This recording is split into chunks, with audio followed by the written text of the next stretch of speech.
this pie is not finished baking.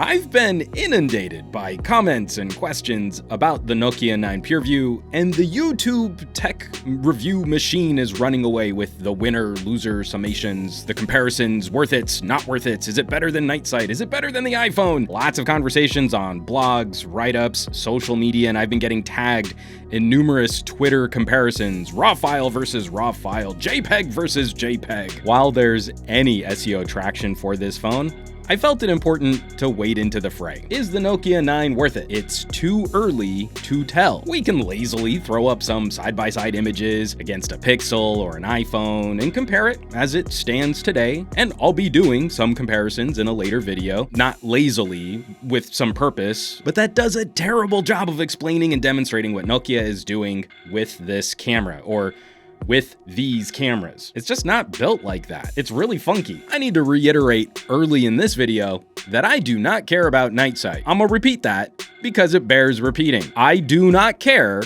about Night Sight. Night Sight is one example of a software-based multiple exposure stacking HDR processing mode. It works great, but it is not the end-all be-all of photography. It's one software feature on a Pixel which can be replicated or straight up ported to other phones. There's nothing special about the Pixel camera which software can't reproduce somewhere else. If you're interested in a limited edition camera enthusiast phone, you're probably not afraid of installing another camera app. So let's all agree to stop pretending that that's some insurmountable deal breaker. A camera, even a smartphone camera, is way more than just one night mode setting. The issue for Nokia might be they're largely building the novelty of this camera around one hardware feature, depth processing, while talking about a less important hardware feature, the 5 cameras. There's been much gnashing of teeth over marketing claims. The Nokia camera array can soak up 10 times more light, blah blah. I'm not here to defend HMD.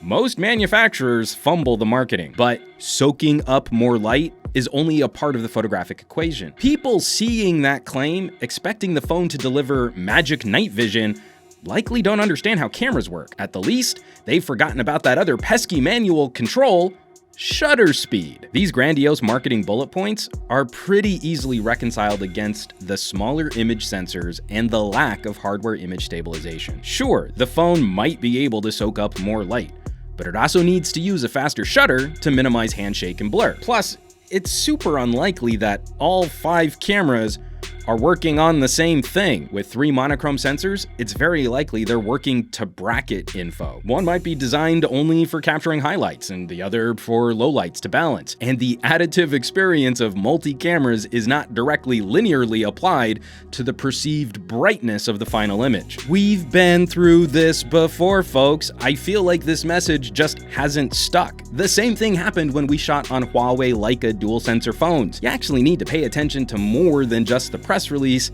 and then get disappointed when a product somehow does not live up to your interpretation of what was in that press release. So 5 cameras, cool, but the killer app for this phone doesn't have much to do with these bug eyes. What we're treated to is the next stage of depth info and tracking for more natural depth of field fall off. Other phones have started tracking distance. The iPhone XS is actually pretty good at it, but dedicated hardware included solely for that purpose is another significant step forward for improving our phone photos, making them more natural, closer to what you'd get out of a traditional camera. So what I have in my hands is one of the most unique auto mode shooters I've ever used.